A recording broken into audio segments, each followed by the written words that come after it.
어머니 오늘 세 번째 정책 기자회견 하기 전에 사실은 춘천 분구와 관련된 엄재철의 고민과 사과의 말씀을 먼저 드리도록 하겠습니다. 정치는 책임이고 정치는 국민들께 보듬어주고 위로해주고 상처를 주지 말아야 되는데 이번 분구, 즉 분할이라고 이야기를 합니다. 이 춘천 분할에 대해서 어느 누구도 사과에 어느 집단, 어느 정치 집단도 사과에 대한 이야기가 없는 것 같습니다. 그리고 집권 여당도 그리고 지역구 국회의원도 이것에 대해서 일말의 책임의식을 가져야 되지 않을까라고 하는 생각이 한켠에 있습니다. 그럼에도 같은 정치를 하는 사람으로 입장에서 보면 춘천 시민들께 많이 죄송하다는 말씀을 먼저 드리고자 합니다. 그리고 잠깐 전에 말씀드렸듯이 마스크를 사기 위해서 춘천 시민들이 지금도 줄을 서고 있습니다. 정의당에서는 이 마스크 코로나19에 대해서 추경과 관련해서도 이미 여러 가지 차례 입장을 말씀드린 바가 있습니다. 지금 건물주라든가 아니면 이런 내에 재원을 지급하는 것이 아니라 자영업자들 소상공인들에게 직접적인 지원을 좀 해줄 것에 대한 요구가 좀 있었고요. 또 하나는 마스크를 공적 통제로 인해서 좀 배분이 좀 제대로 이루어질 것에 대한 요구, 그리고 제1야당에 대해서는 정쟁의 도구로 삼지 말 것에 대한 요구를 좀 했었습니다. 저희 정의당도 할 말은 굉장히 많지만 이 난국을 헤쳐나가기 위해서 모든 힘을 좀 함께 모으기로 좀 다시 한번 말씀을 좀 드리겠습니다. 문명이 발달해도 한편으로는 전염병, 질병과 싸우고 있습니다. 이는 자연과 환경 그리고 사람이 어떻게 함께 살아갈 것인가에 대한 패러다임을 이제 대한민국이 본격적으로 전환을 해야 될 시기라고 봅니다. 그래서 오늘 환경과 관련된 정책 공약은 아마도 춘천의 새로운 동력 그리고 새로운 삶을 살아가고자 하는 의지의 시작이다. 엄재철은 감히 그렇게 말씀을 드리겠습니다. 3차 공약 말씀을 드리겠습니다. 그린 뉴딜 기반한 유망 벤처기업을 집중적으로 육성하겠습니다. 이것을 제기하게 된 첫 번째 배경은 그동안 강원도 춘천은요, 수도권에 비해서 굉장히 많은 제약과 제재, 그 다음에 여러 가지 차별이 있어 왔습니다. 환경을 지켜야 한다는 의미로 이러한 차별이 수도권에 비해서 굉장히 많이 지켜왔는데요. 이제는 그 보상을 받아야 될 때가 아닌가 이런 생각이 듭니다. 그래서 중앙정부로부터의 대대적인 재정적 지원을 받아 벤처기업을 집중적으로 육성하는 것, 그것은 아마도 차세대의 환경과 연관된 벤처 사업의 기본은 아마도 지금 전기자동차가 많이 나오고 있습니다만 전기기술을 어떻게 초저전력을 사용해서 동력장치를 만들어내는 것, 그리고 배터리에 좀 많이 담아내는 것, 이것이 아마 핵심일 것 같고요. 그리고 내연기관을 통하지 않은 이 내연기관의 이동수단을 만드는 것, 이것이 향후에 대한민국 산업에 굉장히 큰 발전의 축을 이룰 것이다. 감히 그렇게 말씀을 드리겠습니다. 그리고 또한 이제 주택 또한 단순히 에너지를 자립하는 패시브하우스 정도의 주택을 넘어서 플러스, 즉 그 주택에서 발생되는 전기가 남아서 다른 데로 같이 공존해서 쓸 수 있는 정도의 이미 기술이 많이 발전했다. 서울 노원구 같은 경우에는 이미 플러스 주택단지를 지금 하고 있는 것이 좀 나타나고 있어서 향후에는 에너지와 환경이 같이 묶여서 산업화하는 기술로 할 수 있다. 그래서 단순히 보존하는 것을 뛰어넘는 이제는 환경도 산업화의 한 축으로 이제 자리 잡을 수 있는 것이 춘천에서의 유망한 산업이 아니겠는가라고 하는 고민을 말씀드리겠습니다. 또 하나는 춘천이 미세먼지라든가 생활위해 물질 등에 대한 이런 배출 물질이 굉장히 많습니다. 알다시피 분지라는 특성이 있어서인지 미세먼지가 해마다 다른 시군에 비해서 아니면 수도권에 비해서도 미세먼지가 굉장히 높은 수치가 나타나는데요.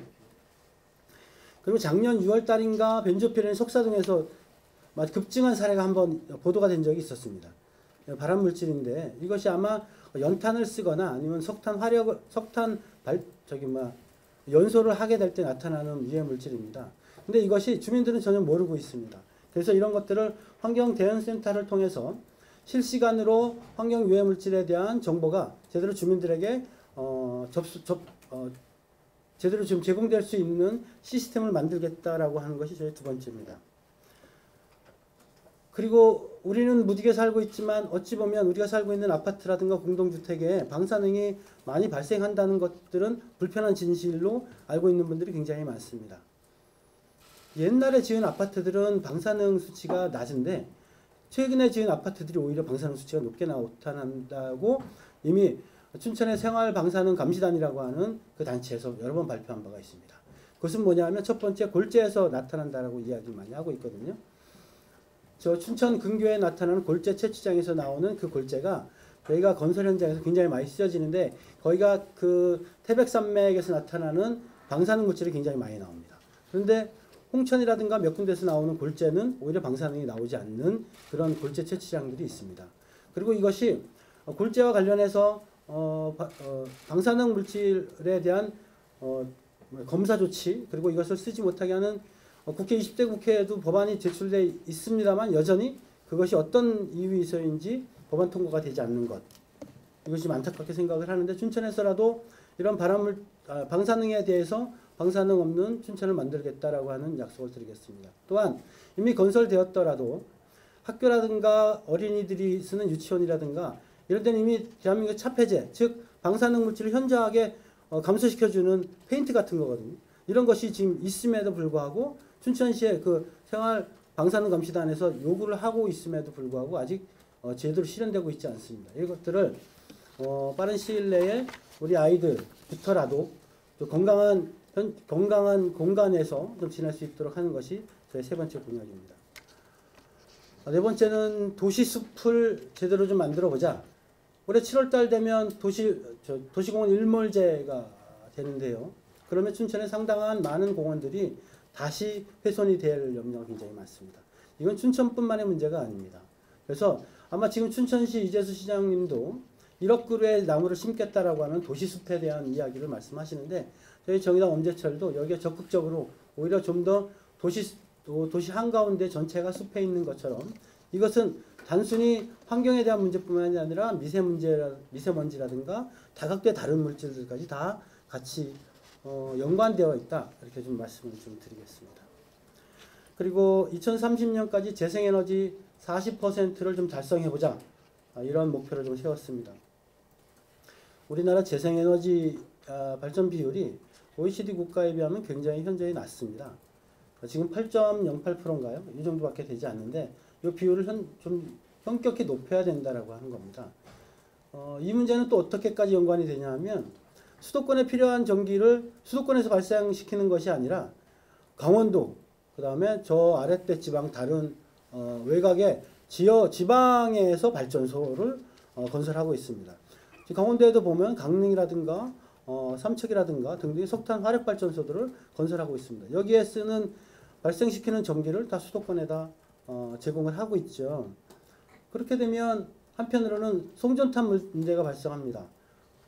그런데 전기를 100을 만들어내서 수도권까지 그대로 송전탑을 통해서 다 100이 다 전달되느냐? 그렇지 않습니다. 보고된 바에 의하면 상당수 절반에 가까운 전기는 유실이 되거나 온전히 전달되지 못하는 체계가 있습니다. 그런데 수도권에는 왜 발전소가 없을까요? 혐오나 아니면 오염 발생 시설이라고 해서 수도권의 표를 의식해서 수도권 주변에 발전소를 짓지 않는 겁니다. 이런 것들을 조금씩만 그 지역에 일단 저희가 재생에너지 비율을 좀 높이면 그러한 것들도 일정 정도 해소되지 않을까 이런 생각까지도 좀 있습니다. 전반적으로 이것은 아마 춘천뿐만이 아니라 대한민국 에너지 정책에 많은 전환점을 가져올 수 있다 이렇게 좀 말씀을 좀 드리겠습니다. 마지막은 자전거면 충분한 도시 춘천을 만들고 싶습니다. 한편으로 보면 지금 시내버스도 여러 가지 문제로 인해서 굉장히 불편을 많이 겪고 있는데요. 이것을 공용화하는 문제는 좀 나중에 다른 문제로 좀 말씀을 드릴 수 있겠습니다. 일단 자전거, 즉 동력을 사용하지 않는 자전거로 이동수단으로 했으면 좋겠다, 춘천을. 이명박 정부 때 4대강 유역에 각종 자전거 도로를 많이 놨는데요. 그건 보면 레저용입니다. 레저용은 한편으로 보면 스포츠라든가 아니면 서울 수도권에 있는 분들이 전철로 자전거를 갖고 와서 전철 라이딩처럼 이렇게 즐기다 가시는 건데요. 한편으로는 그것을 뛰어넘는 건 어떤 청정 춘천을 만들기 위해서는 자전거면 충분한 도시를 만들고 싶다. 이것이 저의 하나의 좀 그려보는 그림입니다. 지금도 춘천에는 보면 자전거 타시는 분들의 모임이 많습니다. 이분들이 자전거 탈 때 제일 많이 힘들어 하시는 거는 차량과 자동차에 운행하시는 그 공간으로 자전거가 여전히 움직여야 되는 공간이 굉장히 같이 겹쳐져 있는 것. 이것이 좀 많이 안타까워하고 있고, 한편으로는 자동차, 일반 승용차들이 움직이는 도로의 양을 대충 줄여야 됩니다. 한편으로는 이것이 불편하지 않으면 자전거로의 이동 전환이 되지 않습니다. 순천에서의 예를 들면 후평동에서 퇴계동 갈 때에 자전거 타고 가는 것과 승용차를 이용해서 가는 것과는 자전거가 더 빠를 수 있는 시스템을 만들어 주는 게 어찌 보면 장기적으로는 춘천의 더 큰 좋은 환경도시, 춘천의 도시 숲도시, 그리고 춘천 호반의 도시를 만드는 살기 좋은 환경이 아니겠는가, 이런 그림을 좀 많이 그려보고 이번에 그런 공약들을 제출해 봅니다. 이제 환경은 단순히 보존하고 지키는 것뿐만이 아니고요. 이제 그것을 통해서 아까 첫 번째 말씀드린 것처럼 각종 벤처 사업을 육성해서 이제 우리 일자리들, 그리고 지역의 선순환 구조를 갖는 것까지도 같이 해볼 수 있다. 이제 머지않았다, 이런 생각을 좀 말씀드리고, 엄지철은 그것을 꼭 실현해 보겠습니다. 이런 공약을 오늘 말씀을 드리겠습니다. 공약에 대해서는 이렇게 좀 마무리를 하도록 하겠습니다. 그리고 질의응답까지 받아야 되겠죠? 이거 왜 궁금한 거 많으시죠? 그동안 소방운동 쭉 해오셨잖아요. 예. 지금 여러 가지 원인들 때문에 운동하시기가 좀 쉽지 않으신데 현장에서 좀 느끼시는 바가 어떤 게 있는지 말씀해 주세요. 마스크 대란이 일어날 것 같습니다. 막 밀란이 막 술렁술렁 됩니다. 한편으로 표심이 저런 분노가 굉장히 분노 게이지가 굉장히 높아지고 있다, 이런 생각이 듭니다. 즉 2시간 줄을 섰는데 마스크 한 장 못 구해? 이게 뭐지? 이런 불편함이 왜 지금 우리 사회 대한민국에서 일어나고 있는 거지? 이런 것이 있고요. 또 하나는 한편으로 보면 이것을 의도적으로 막 이렇게 좀 정부에 대한 현 정부에 대한 비판의 날을 계속 세우려고 하시는 분들의 의도도 한편으로 있습니다만, 이것에 대한 정치가 이럴수록 같이 합심을 해서 좀 많이 좀 슬기롭게 난국을 타게 했으면 좋겠는데, 선거철이다 보니까 그런지 이것이 많이 정쟁의 도구로 많이 하는 것 같고, 또 하나 제가 다녀보면서 느낀 건 1번 되면 안 돼, 1번 찍으면 이제 나라 망해, 이런 어르신들이 굉장히 많고요. 그렇다고 다시 2번으로 돌아가? 그건 또 아닌 것 같고, 오히려 무당층이 굉장히 많이 늘어난 것 같고, 그래서 그분들이 오히려 저에 대한 호감도가 굉장히 높아졌다는 것을 알고 있어요. 그래서 다녀보니까 이거 뚜껑 굉장히 가슴이 한켠에 많이 미안하기도 하고 죄송하기도 하고, 이게 뭐지? IT 강국이라고 하는 대한민국에서 이렇게 마스크를 사기 위해서 아침 새벽부터 어르신들이 줄을 서야 하는 현실이, 이게 지금까지 가지고 왔던 대한민국 아니면 세계적으로도 문명화된 사회의 패러다임을 완전히 다시 뒤바꿔 놓는 흐름으로 가야 되지 않을까라고 하는 좀 고민을 많이 해봤습니다. 시간이 아직도 좀 5분 정도 하긴 하는데, 오실 분들 아마 다 오신 것 같아서 바로 기자회견을 진행하도록 하겠습니다. 네, 제가 오늘 세 번째 총선 정책 기자회견을 진행합니다. 2주마다 한 번씩 저희가 처음에 지금 오늘 세 번째인데요. 지난번에는 코로나 확진자가 나와서 온라인으로 기자회견을 진행했고, 오늘은 이쪽 시청 브리핑룸에서 해도 무방하겠다 약간 좀 있어서 좀 말씀을 좀 드리겠습니다. 오늘 세 번째 정책 기자회견 하기 전에 사실은 춘천 분구와 관련된 엄재철의 고민과 사과의 말씀을 먼저 드리도록 하겠습니다. 정치는 책임이고, 정치는 국민들께 보듬어주고 위로해주고 상처를 주지 말아야 되는데, 이번 분구, 즉 분할이라고 이야기를 합니다. 이 춘천 분할에 대해서 어느 누구도 사과에, 어느 정치 집단도 사과에 대한 이야기가 없는 것 같습니다. 그리고 집권 여당도, 그리고 지역구 국회의원도 이것에 대해서 일말의 책임의식을 가져야 되지 않을까라고 하는 생각이 한켠에 있습니다. 그럼에도 같은 정치를 하는 사람으로 입장에서 보면 춘천 시민들께 많이 죄송하다는 말씀을 먼저 드리고자 합니다. 그리고 잠깐 전에 말씀드렸듯이 마스크를 사기 위해서 춘천 시민들이 지금도 줄을 서고 있습니다. 정의당에서는 이 마스크 코로나19에 대해서 추경과 관련해서도 이미 여러 가지 차례 입장을 말씀드린 바가 있습니다. 지금 건물주라든가 아니면 이런 내에 재원을 지급하는 것이 아니라 자영업자들 소상공인들에게 직접적인 지원을 좀 해줄 것에 대한 요구가 좀 있었고요. 또 하나는 마스크를 공적 통제로 인해서 좀 배분이 좀 제대로 이루어질 것에 대한 요구, 그리고 제1야당에 대해서는 정쟁의 도구로 삼지 말 것에 대한 요구를 좀 했었습니다. 저희 정의당도 할 말은 굉장히 많지만 이 난국을 헤쳐나가기 위해서 모든 힘을 좀 함께 모으기로 좀 다시 한번 말씀을 좀 드리겠습니다. 문명이 발달해도 한편으로는 전염병, 질병과 싸우고 있습니다. 이는 자연과 환경 그리고 사람이 어떻게 함께 살아갈 것인가에 대한 패러다임을 이제 대한민국이 본격적으로 전환을 해야 될 시기라고 봅니다. 그래서 오늘 환경과 관련된 정책 공약은 아마도 춘천의 새로운 동력 그리고 새로운 삶을 살아가고자 하는 의지의 시작이다. 언제처럼 감히 그렇게 말씀을 드리겠습니다. 3차 공약 말씀을 드리겠습니다. 그린 뉴딜 기반한 유망 벤처기업을 집중적으로 육성하겠습니다. 이것을 제기하게 된 첫 번째 배경은 그동안 강원도 춘천은요, 수도권에 비해서 굉장히 많은 제약과 제재, 그 다음에 여러 가지 차별이 있어 왔습니다. 환경을 지켜야 한다는 의미로 이러한 차별이 수도권에 비해서 굉장히 많이 지켜왔는데요. 이제는 그 보상을 받아야 될 때가 아닌가 이런 생각이 듭니다. 그래서 중앙정부로부터의 대대적인 재정적 지원을 받아 벤처기업을 집중적으로 육성하는 것, 그것은 아마도 차세대의 환경과 연관된 벤처 사업의 기본은 아마도 지금 전기자동차가 많이 나오고 있습니다만 전기 기술을 어떻게 초저전력을 사용해서 동력 장치를 만들어내는 것, 그리고 배터리에 좀 많이 담아내는 것, 이것이 아마 핵심일 것 같고요. 그리고 내연기관을 통하지 않은 이 내연기관의 이동수단을 만드는 것, 이것이 향후에 대한민국 산업에 굉장히 큰 발전의 축을 이룰 것이다. 감히 그렇게 말씀을 드리겠습니다.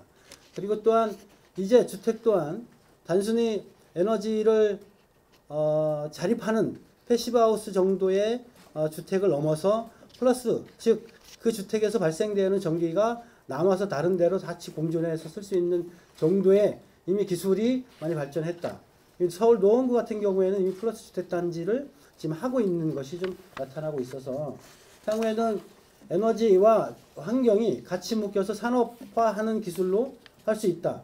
그래서 단순히 보존하는 것을 뛰어넘는 이제는 환경도 산업화의 한 축으로 이제 자리 잡을 수 있는 것이 춘천에서의 유망한 산업이 아니겠는가라고 하는 고민을 말씀드리겠습니다.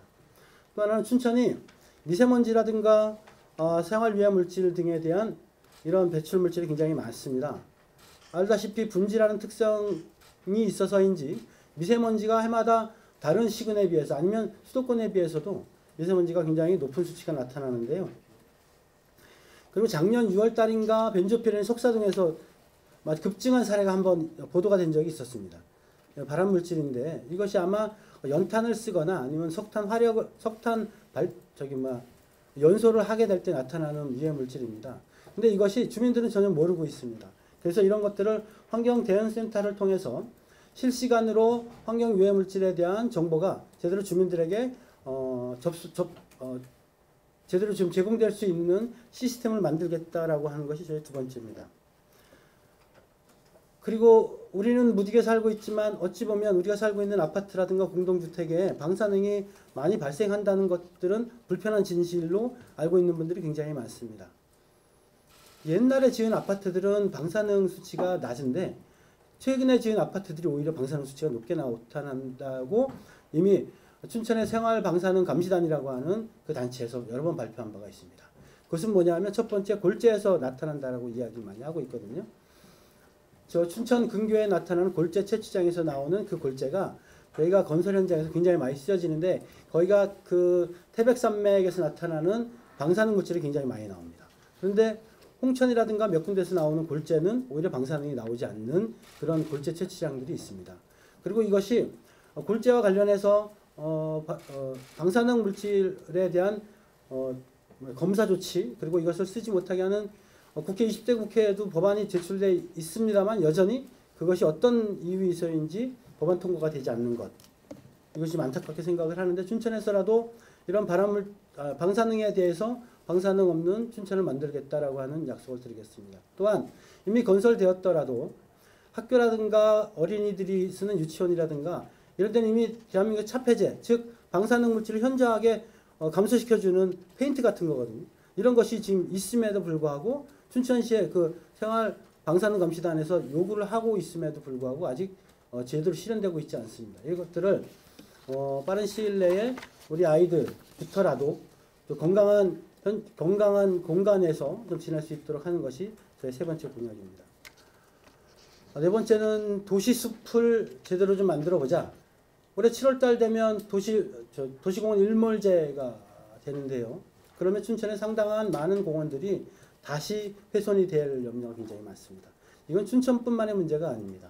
그래서 아마 지금 춘천시 이재수 시장님도 1억 그루의 나무를 심겠다라고 하는 도시숲에 대한 이야기를 말씀하시는데, 저희 정의당 엄재철도 여기에 적극적으로 오히려 좀 더 도시 한가운데 전체가 숲에 있는 것처럼, 이것은 단순히 환경에 대한 문제뿐만이 아니라 미세먼지라든가 다각도의 다른 물질들까지 다 같이 연관되어 있다, 이렇게 좀 말씀을 좀 드리겠습니다. 그리고 2030년까지 재생에너지 40%를 좀 달성해보자, 이런 목표를 좀 세웠습니다. 우리나라 재생에너지 발전 비율이 OECD 국가에 비하면 굉장히 현저히 낮습니다. 지금 8.08%인가요? 이 정도밖에 되지 않는데 이 비율을 좀 현격히 높여야 된다라고 하는 겁니다. 이 문제는 또 어떻게까지 연관이 되냐 하면, 수도권에 필요한 전기를 수도권에서 발생시키는 것이 아니라 강원도, 그 다음에 저 아랫대 지방 다른 외곽의 지방에서 발전소를 건설하고 있습니다. 강원도에도 보면 강릉이라든가 삼척이라든가 등등의 석탄 화력 발전소들을 건설하고 있습니다. 여기에 쓰는 발생시키는 전기를 다 수도권에다 제공을 하고 있죠. 그렇게 되면 한편으로는 송전탑 문제가 발생합니다. 그런데 전기를 100을 만들어내서 수도권까지 그대로 송전탑을 통해서 100이 다 전달되느냐? 그렇지 않습니다. 보고된 바에 의하면 상당수 절반에 가까운 전기는 유실이 되거나 온전히 전달되지 못하는 체계가 있습니다. 그런데 수도권에는 왜 발전소가 없을까요? 혐오나 아니면 오염 발생 시설이라고 해서 수도권의 표를 의식해서 수도권 주변에 발전소를 짓지 않는 겁니다. 이런 것들을 조금씩만 그 지역에 일단 저희가 재생에너지 비율을 좀 높이면 그러한 것들도 일정 부분 해소되지 않을까, 이런 생각까지도 좀 있습니다. 전반적으로 이것은 아마 춘천뿐만이 아니라 대한민국 에너지 정책에 많은 전환점을 가져올 수 있다, 이렇게 좀 말씀을 좀 드리겠습니다. 마지막은 자전거면 충분한 도시 춘천을 만들고 싶습니다. 한편으로 보면 지금 시내버스도 여러 가지 문제로 인해서 굉장히 불편을 많이 겪고 있는데요. 이것을 공영화하는 문제는 좀 나중에 다른 문제로 좀 말씀을 드릴 수 있겠습니다. 일단 자전거, 즉 동력을 사용하지 않는 자전거로 이동수단으로 했으면 좋겠다, 춘천을. 이명박 정부 때 4대강 유역에 각종 자전거 도로를 많이 놨는데요. 그건 보면 레저용입니다. 레저용은 한편으로 보면 스포츠라든가 아니면 서울 수도권에 있는 분들이 전철로 자전거를 갖고 와서 저희 라이딩처럼 이렇게 즐기다 가시는 건데요. 한편으로는 그것을 뛰어넘는 건 어떤 청정 춘천을 만들기 위해서는 자전거면 충분한 도시를 만들고 싶다. 이것이 저의 하나의 좀 그려보는 그림입니다. 지금도 춘천에는 보면 자전거 타시는 분들의 모임이 많습니다. 이분들이 자전거 탈 때 제일 많이 힘들어 하시는 거는 차량과 자동차에 운행하시는 그 공간으로 자전거가 여전히 움직여야 되는 공간이 굉장히 같이 겹쳐져 있는 것. 이것이 좀 많이 안타까워하고 있고, 한편으로는 자동차가 일반 승용차들이 움직이는 도로의 양을 대충 줄여야 됩니다. 한편으로는 이것이 불편하지 않으면 자전거로의 이동 전환이 되지 않습니다. 순천에서의 예를 들면 후평동에서 퇴계동 갈 때에 자전거 타고 가는 것과 승용차를 이용해서 가는 것과는 자전거가 더 빠를 수 있는 시스템을 만들어 주는 게 어찌 보면 장기적으로는 춘천의 더 큰 좋은 환경도시, 춘천의 도시 숲도시, 그리고 춘천 호반의 도시를 만드는 살기 좋은 환경이 아니겠는가, 이런 그림을 좀 많이 그려보고 이번에 그런 공약들을 제출해 봅니다. 이제 환경은 단순히 보존하고 지키는 것뿐만이 아니고요. 이제 그것을 통해서 아까 첫 번째 말씀드린 것처럼 각종 벤처 사업을 육성해서 이제 우리 일자리들, 그리고 지역의 선순환 구조를 갖는 것까지도 같이 해볼 수 있다. 이제 머지않았다, 이런 생각을 좀 말씀드리고, 엄지철은 그것을 꼭 실현해 보겠습니다. 이런 공약을 오늘 말씀을 드리겠습니다.